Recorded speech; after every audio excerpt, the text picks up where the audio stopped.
Hi, and welcome back to this Thinking Point session. We're delighted that Harriet Tier is joining us to talk about smart cities, and emerging technologies in health. Harriet's CV is quite extensive, and I don't intend to go through it all now. It is available on the website. But she's currently a research leader focusing on science and emerging technologies at RAND Europe. RAND Europe being a long-time partner of Forum Europe and an organisation that always brings a very unique and applied perspective. So welcome, Harriet. If you do have any questions, Harriet, while she's delivering her talk, please post them in the chat as normal, and we'll address them at the end. But otherwise, I hope you enjoy the talk, and I shall see you again in around 15-20 minutes before we close for lunch. So, Harriet, the floor is yours. Thank you so much. And thank you so much for this opportunity to join you this afternoon. From the looks of the programme, it's been a very interesting set of conversations you've been having.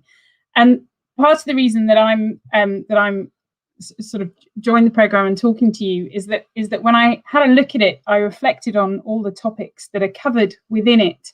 And my overwhelming reaction to them was that they were all very health relevant. And perhaps that's come up in the conversations you've been having so far. I'm afraid I haven't been able to join as much as I would have liked. But for me, it felt as if there could be a bit more of a reflection on health as we think about smart cities and kind of the future direction of travel.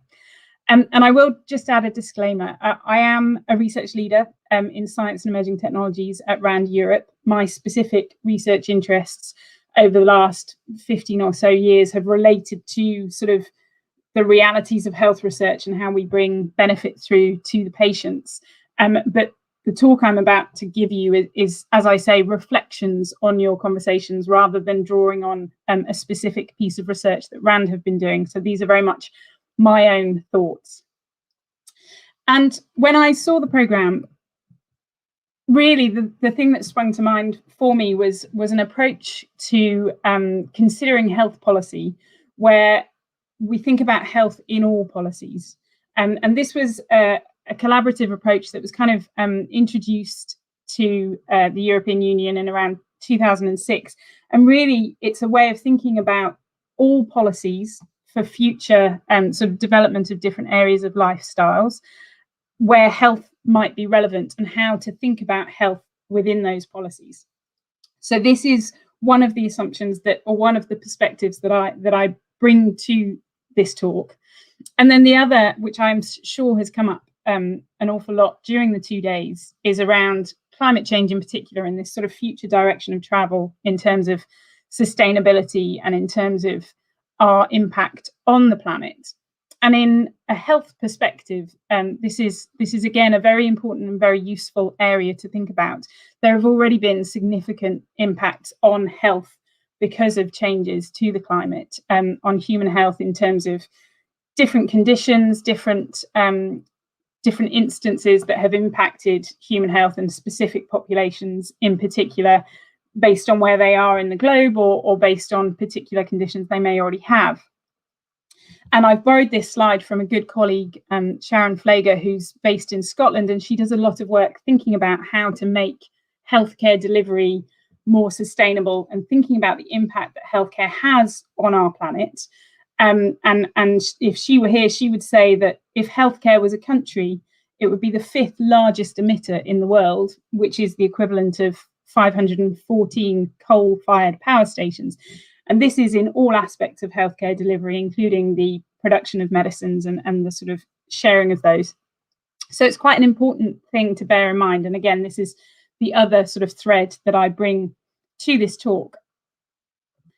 And one of the things when we think about health in all policies is also related to health equity and equity of access in terms of being able to access health services, but also, again, back to the point I made about health in all policies, there have been some really important reports around the impact that housing, transport, work conditions, different aspects of society, which come into the programme that you've had over the past 2 days, and what they the impact that they have on health, and in particular on different groups within society. And socioeconomic impact is a really important part of that, and of how access to health is managed. So the report that's up here on the left, that was a 2010 report, which was demonstrating a huge link between social determinants across lifestyle and society, and the implications they have on health. And given the last year and a half that we've just had, in terms of the impact that the pandemic has had, at the beginning of the year, the team led by Michael Marmot launched another report, and this related to all of those social determinants, and they mapped so very closely to the differing experiences that individuals have had in terms of the impact of the pandemic, because of work conditions, because of transport, because of all of these different sort of lifestyle impacts that will affect people's experiences of health. So these are the sort of background. This is the background that I'm drawing into this talk, the health in all policies approach, which is why I think it's so relevant to the conversations you've been having. The focus on sustainability and climate and that impact on health, and then also the social determinants in amongst that. And I just wanted to talk through the specific sessions that you've had, and I will apologise. I hope I've got the titles right, but it may be from a sort of early programme, so do bear with me. But I think I've roughly mapped them okay. So when I saw the session on reinventing life in European cities, and particularly open data and a human-centric approach, my response to that was that there's a lot that can be learned from medical research that's already underway. So I've given you 3 examples of projects here: the Personal Genome Project, the UK Biobank, and the Rudy study, which is a rare disease network. And these are all UK examples, but this is the background I draw on. But the thing they have in common is that they're gathering an awful lot of data from their participants and really mapping specific lifestyle experiences or sort of broader health experiences of their participants, in order to increase our understanding of health and of different aspects of medicine. And I think this is something that can be very useful when thinking about future European cities and the drive for open data. The role of patients and the public in terms of discussing research and driving the research agenda is something that's really increased in recent years, and we've got much better at talking to patients and the public and drawing on their expertise, bringing them into conversations around research, around clinical care, around healthcare delivery, and setting up this kind of co-design partnership process. So there's already precedent within that in the medical research realm. But we also have a good deal of experience in terms of the challenges of open data and a human-centric approach, because obviously all of the data that can be collected that is relevant to health, and there is a significant amount of it, the more data you have and are sharing it open in an open way, the greater the challenges there are then in terms of individual oversight of how that data are being used, and how an individual can actually understand who is accessing and sharing their information. So within research that I've done over the past 10 or so years, we've thought a lot around consent mechanisms and how you actually support people to keep an eye on where their data are being used and who is using them for what purpose. And I think there's a lot of overlap with that session. And this brings us very well into the second session around connectivity, computing power, digital infrastructure. As I say, there are so many health relevant data sources in everyday life, whether it's fitness trackers or whether it's your shopping habits in the supermarket that's tracking the food that you're buying, or whether it's an increasing prevalence of sensors that you can use at home to track different aspects of your health.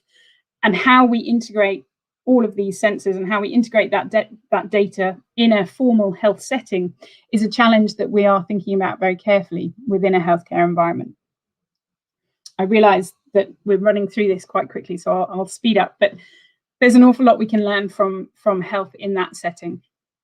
Then we moved on to sustainability and smart mobility.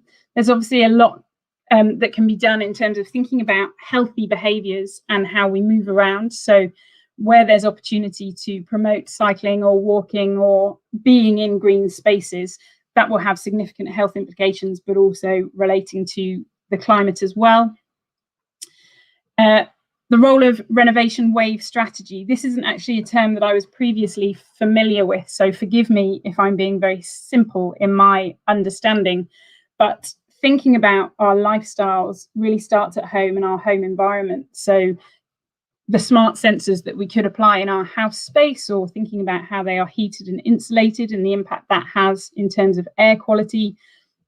I realize I'm emphasizing it a great deal, but this crossover between health and other areas of our life is really powerful. The sustainability and resilience of food systems. Again, the conversation around this is very much around how we feed the global growing population, but the implications of the availability of nutrients and the sort of impact that food has on health, and encouraging how we set up sustainable practices, but that also help to encourage individuals to make healthy choices in terms of the impact of food on their well-being is incredibly important. And then finally, this just brings me back. This is a slide that has been taken from the Global Climate and Health Alliance, and it really brings together some of the key points that I've been making around this crossover between the climate, between health broadly, and moving from healthcare delivery being a focus on disease management to thinking about how we improve people's health potential. And so this is a picture that doesn't quite line up with all of the things you've been talking about in the last 2 days, but it certainly covers quite a few of them in terms of use of space, in terms of the role of diet, in terms of active travel, and thinking about how these policies fit with the health agenda at the same time. It is my conclusion for the session, is just how we can tie health into all of the conversations that you've been having, so that we can sort of double count the impact of improving future cities and emerging tech within smart cities. And I will finish there, and thank you for your attention. Hi, well, thanks very much for that, Harriet. It was fascinating, and I have to say I really appreciate the fact that you tracked the sessions as well. I thought that was a great and novel approach. So I think we're going to conclude there, particularly in the interest of time, because we did start a little bit late. So we hope we didn't think we had to rush through that, Harriet.